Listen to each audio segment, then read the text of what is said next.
Igbo Ambassadors Club. Ofobi n'Ifunanya. Igbo Ambassadors Club. Ofobi n'Ifunanya. Igbo Ambassadors Club of United Kingdom.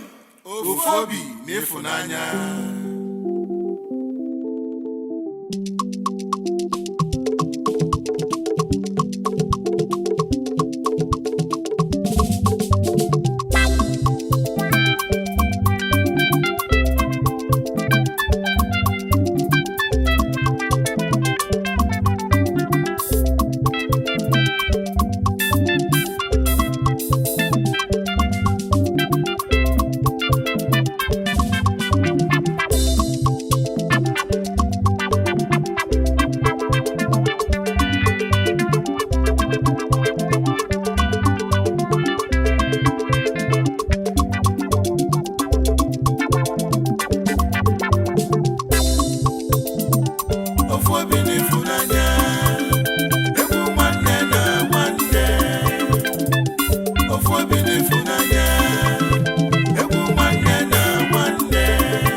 Nwata ga-egbu agụ n'ụwa ka o wee bụrụ ogbu agụ. Ugboro one ka nwata ga-egbu efi n'ụwa ka o wee bụrụ ogbu efi. Nwata ada bụ nwata na-anụ ogbulu. Ifu nwa ogbenye ma elu ya ebele maka na ogbenye na-afụ uju anya n'ụwa. Ifu ọgaranya kwanyelu ya ugwu. Agwa nwata ife agbalụ n'ụzọ ọbata ego ọmalụ na ego abụrụ mbenefe. Onye nze nwa m obi ka ijebe United Kingdom ka ike na ụmụ Igbo ndị gbasiri ike. Ife dị mma na-esi n'ụlọ ebido mana ọkwanụ mmadụ na-ebido ife n'ụwa. O nwere ọka ịkọ nchọla ike ọlụ unu ka nke ọlụ unu ka esi wee bido ofu otu Igbo Ambassadors Club nke dị na United Kingdom. Ọ bụ nke ọlụ unu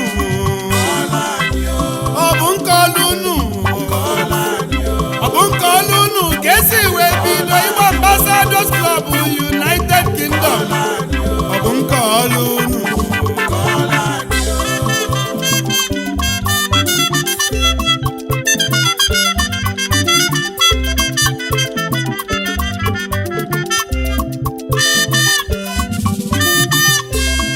Ọkwa n'Ọgọst 2016 ụmụ Igbo mkpụrụ mmadụ one na one n'ọlụla na-ewe kpaba nkata ọbụlụ ngịga.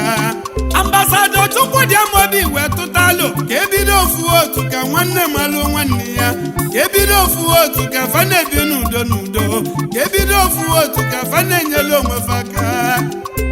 Olue na 6th of August 2016 ma wee gbakọnata ọnụ wee chọba afọ ga-aza. Ofu onye wekwụla ọtọ ụbalụtụ mmọra wee si n'oge adị mma ma fazaba Igbo Ambassadors Club nke dị na United Kingdom. Mmadụ niile wee kwekọrịta ọkwanụ ka esi bido Igbo Ambassadors Club nke dị na London. Ụmụ Igbo ndị nwere obi salisali, ụmụ Igbo ndị malọgọ, ụmụ Igbo ndị nwere obi nwanne, ụmụ Igbo ndị aka Chukwu dị na ru. Igbo Ambassadors Club na-eliza Anyị bụ Igbo, Igbo nwere obi nwanne. Egwu nnetili Igbo Ambassadors Club nke dị na United Kingdom. Ụmụ Igbo ndị gbasiri ike Igbo Igbo Ambassadors Club na United Kingdom ka anyị na-ekwu. Igbo nwere obi nwanne ole n'ụwa. Igbo Ambassadors Club na United Kingdom. Ndị bi n'Eliza egwu nnetili ụmụ Igbo ndị aka Chukwu dị na ru na London. Igbo Ambassadors Club IAC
Ambassadors Club na United Kingdom onye ọma bịaba.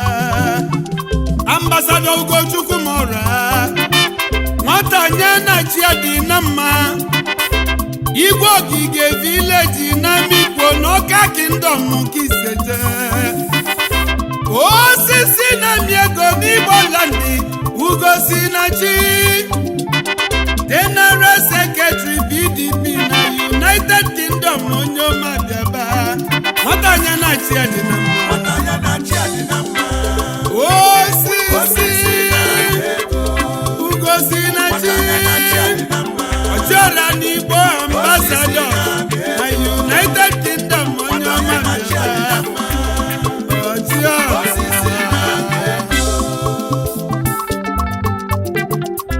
Anyị jebe Ajali. Ambassador Tony Chukwu zuru Kene Chukwu agbarụsịa ngene one of Ajali. Ụkwụọma akpọọla Ajali n'Igadi. Agbalụ ngene ekulu ngene nwa onye Ajali onye nze nwa ma obi na-ekwu n'eli. Vice President of Igbo Ambassadors Club na United Kingdom. Tueni agbalụsịa ngene na Ajali. Anyị ekene ebe ode akwụkwọ Ambassador Onyemechi Bosa Ojinaka one of Igbo Ambassadors. Ezi nwansi ụmụdeyi nwonye Onitsha n'Igadi. Tueni Ojinaka.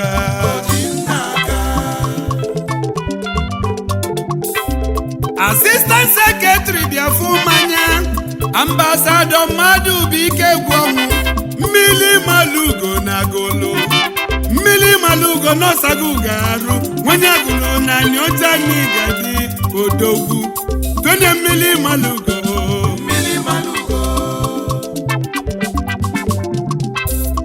Treasurer n'Igbo Ambassadors Club Ambassador Prince Uche Mekeme Omekania na Mbieri. Ụmụnjami ite Mbieri mbi itoolu ka Omekania seje. Tueni Omekania.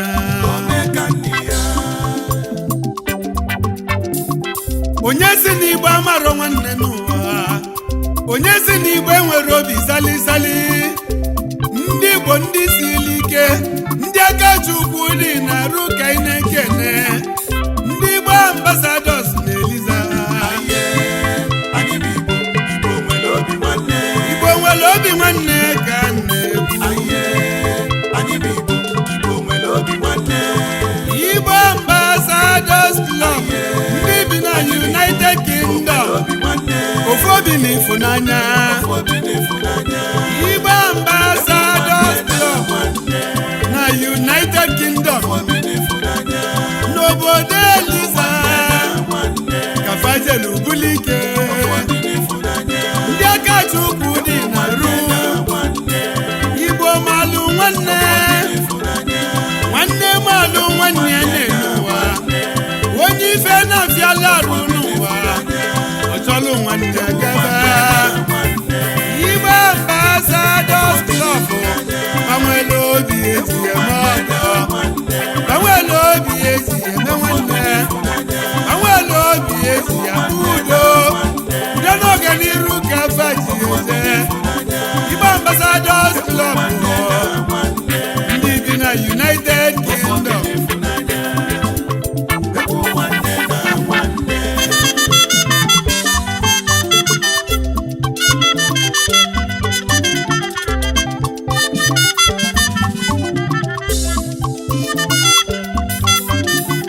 Anyị ekene ebe Provost Ambassador Fabian Okoye Ekwekekwe one of Ogidi. Nwoke nwere obi salisali. A man with heart of gold. Onye ire n'Ogidi nwere nwanne m. Tueni Ekwekekwe n'Ogidi.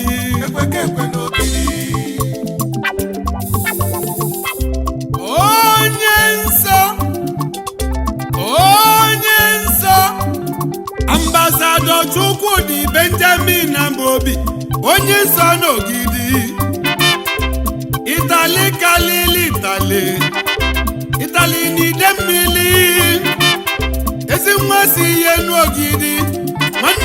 nze Nwamobi n'Ogidi na nke bụ pioneer president Igbo Ambassadors Club na United Kingdom onye ọma bịaba tueni onye nsọ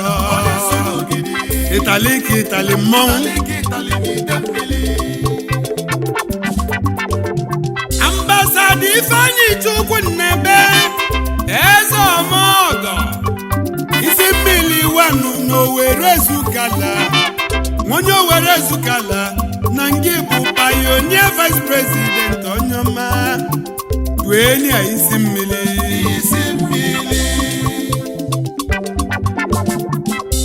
pioneer secretary Biafumanya Ụbalụ Tumora Ambassador Nnamdi Ụbamora mgbadanu oke enyi ike agbarịa n'ọka ebe ọka ji eje ọgụ mmọnwụ ezi nwa si Igwe Ogige vileji na Amikwa kapụta ụwa mgbadanu oke enyi Ụbalụ Tumora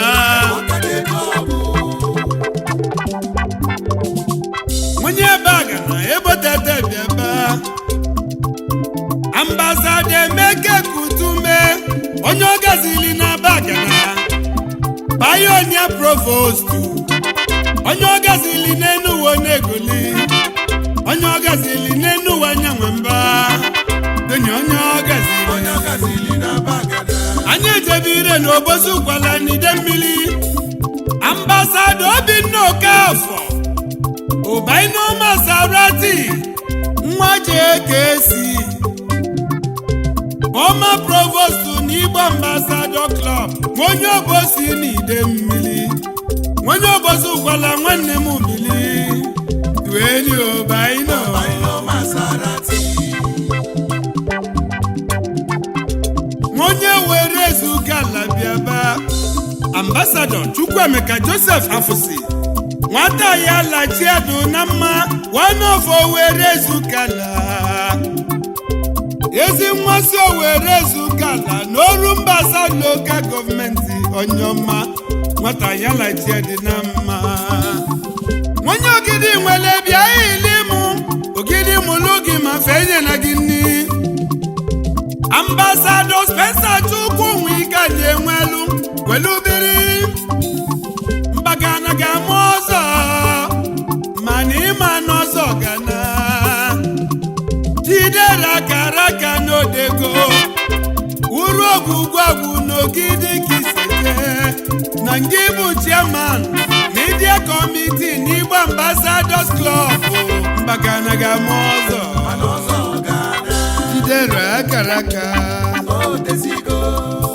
anyị ejebe Ụmụjagwu n'Ọka ka ndị eke n'Odogwu Ambassador Michael Chukwuemeka Nosike Ogbuefi Eze Malebu Ọka 1 onye ọma na-ekene mi ezi nwa si Ụmụjagwu n'Ọka pụta ụwa na nke bụ vice chairman committee of media n'Igbo Ambassador Club weni Ogbuefi Eze Malebu Ọka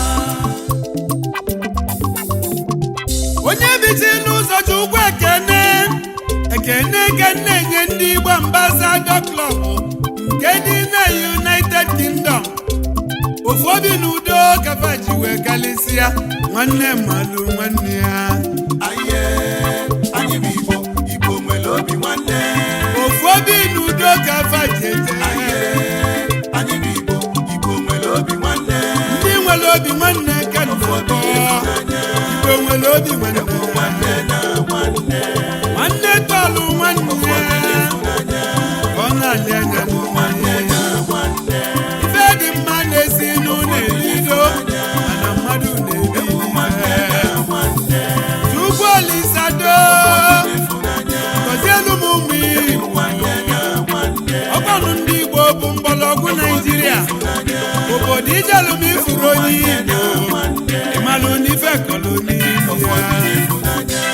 egwu nnetili ndị Igbo Ambassador na United Kingdom ndị bi n'obodo Eliza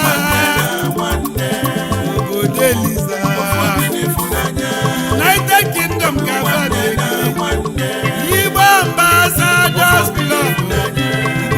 obi nwanne nwanne na nwanne.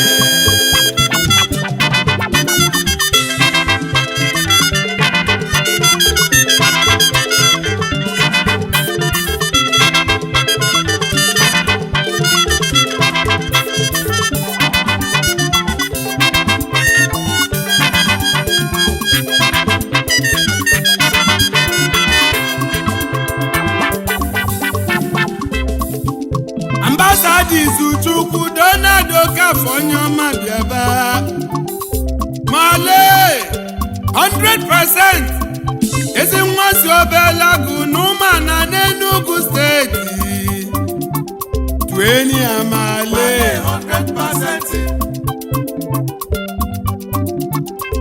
Ambassador Tochukwu Ajegbo onye na-achị one of Abagana ezi nwa si Akpu village na Abagana onye na-achị ya tueni onye na-achị ya onye na-achị ya. Ambassador onye kachusila anya ọdụ nze one of Ọka ezi nwa si Ụmụogbu village n'Ọka Italian onye ọma bili tueni ọdụ nze n'Ọka ọdụ nze n'Ọka.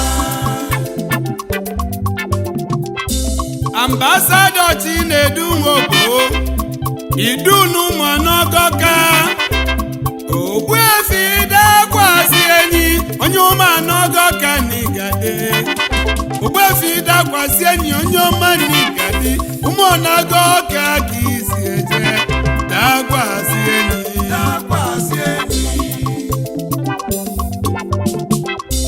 Ambassador Emma Ejike Nweke Akudo n'Ụmụawulu nwanne Eze na London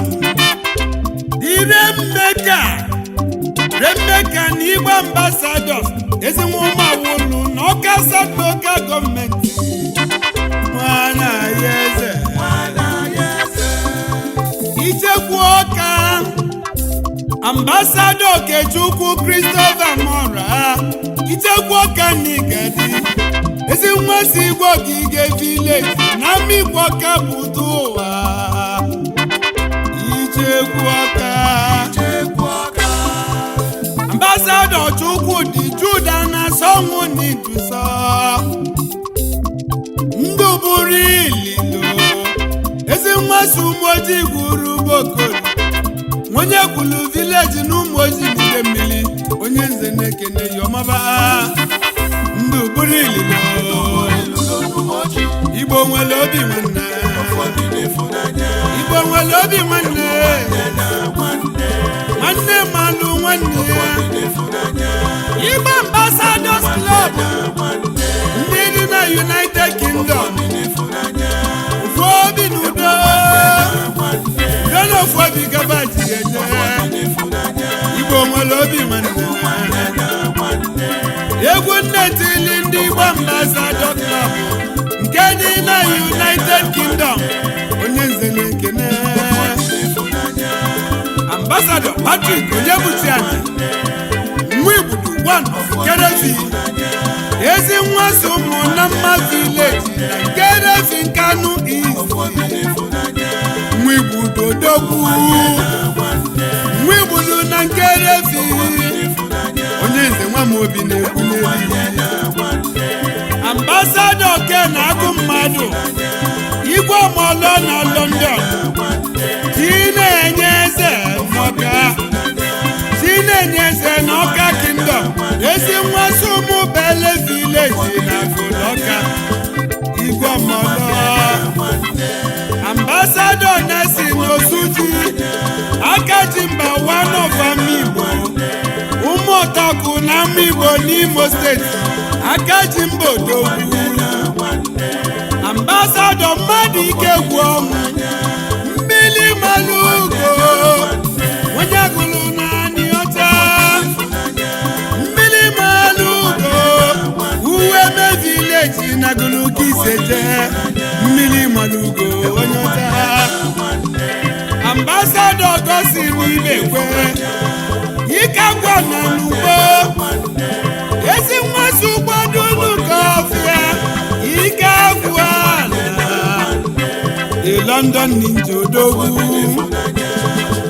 Ambassador Emeka Samuel Ebuseme nna tụrụ ugo n'Ojoto onye Ojoto n'ide mmiri nna tụrụ ugo onye Ojoto onye ọma n'ide anyị echebatali Ambassador Chukwuemeka Nwafọ ụtụ na-agba ojii n'ajali ụtụ na-agba ojii nke izizi n'ajali onye ajali obi n'ipe ụtụ na-agba ojii Ambassador Franklin Chibezi Osuji Osinachi of Owerri ọbata obi ewa ezi nwa si ama Igbo Ancient Kingdom Nwangele Local Government n'Imo Steeti Osinachi Ambassador Evans Olekamma Dike n'Igbo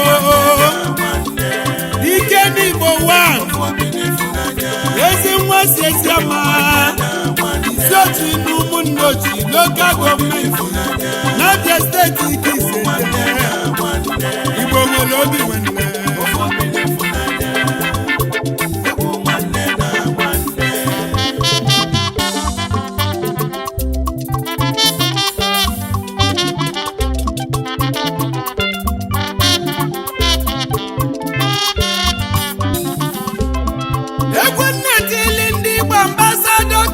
nke dị na United Kingdom mgbolonika nwata ga-egbu agụ ka o wee bụrụ ogbu agụ ugbolonika mmadụ ga-egbu efi ka o wee bụrụ ogbu efi ahịhịa nna ya Chukwu kele ụwa ichebelu m ndị Igbo ebe ọ bụ na ụmụ Igbo na-agba mbọ ọkwa na ụmụ Igbo ndị ka Chukwu dị na-arụ ndị jelu United Kingdom wee gbakọ nnata onwe efe ọnụ wee bido Igbo Ambassadors Club na United Kingdom onye si na Igbo amara nwanne n'ụwa ọkwa na udo na ịfụnanya ọganiru ka afa ji eje ụmụ Igbo ndị nwere obi nwanne Igbo Ambassadors Club Igbo nwere obi nwanne Igbo nwere obi nwanne Ambassador Lawrence Onyeneka Nabọkụ ezi ikolobịa na ụmụ ụzọ chọka ezi nwa si ụmụ ụzọ cha n'ọka ezi ikolobịa Ambassador Chukwuemeka Peters Ojendo wanụ na amawo mokporo onye Abia Steeti Ojendo wanụ onye Omanigede Ojendo n'Abia Ambassador Nonso-Okoye nwachi na-emeli ife nwachi na-emeli unumokwu n'ọka ka nje na ndị uli Ambassador Chinwike Ikweze Mayor of London ezi nwa Suli na Anambra Steeti Mayor na Eliza Ambassador Terry Chinedu Ọfọdụile Nwachinemelu Amachala ezi nwa si Amachala n'Ọka Nwachinemelu ife Ambassador Obinna Okoye Tinyelude na Abagana Tinyelude onye Abagana ebotata onye Abagana ebotata Ambassador Franklin Mmadụfọ Insurance Guru ezi nwa si Itengọbala Insurance Guru onye Ngọbala n'Idusa Insurance Guru odogwu Ambassador Cyril Chinakwe odogwu one of Otologbo onye Otologbo odogwu n'Otologbo Ambassador Aikokoma Madiu Orimiliatata n'Ụmụta n'Obosi Chairman Aikokoma onye Obosi kwala odogwu Honorable Kelechi Uzurike KSC Osinachi member representing Umuahia North, Abia State House of Assembly. Egwu nwanne na nwanne Ambassador Chikumoka oke nwanne Ugwuala Don Paulo ezi nwa Suzu Akoli n'Ugwualeje nyomani dima Ambassador Sir Valentine Mundu Bisi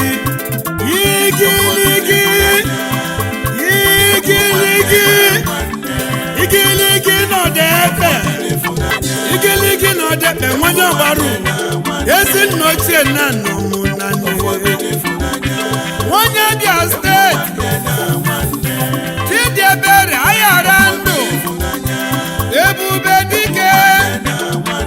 dike wanụ na Abia Steeti Sa Emeke Bulue Ozigbo Ndụ Mmelike Dioha Royal Family Loko ya n'iyi ala Kisete Ozigbo Ndụ Chief Aloyi Nwachukwu Iyama one of Amuyinta Yina digi atata one of Amuyinta ni Tuboma Ufobi ni Funanya Darlington Ifeanyi Chukwuoso Akeze si na nwata bụrụ eze one of Owerri dia Umudiokolu local government n'Imo State ka Akeze seje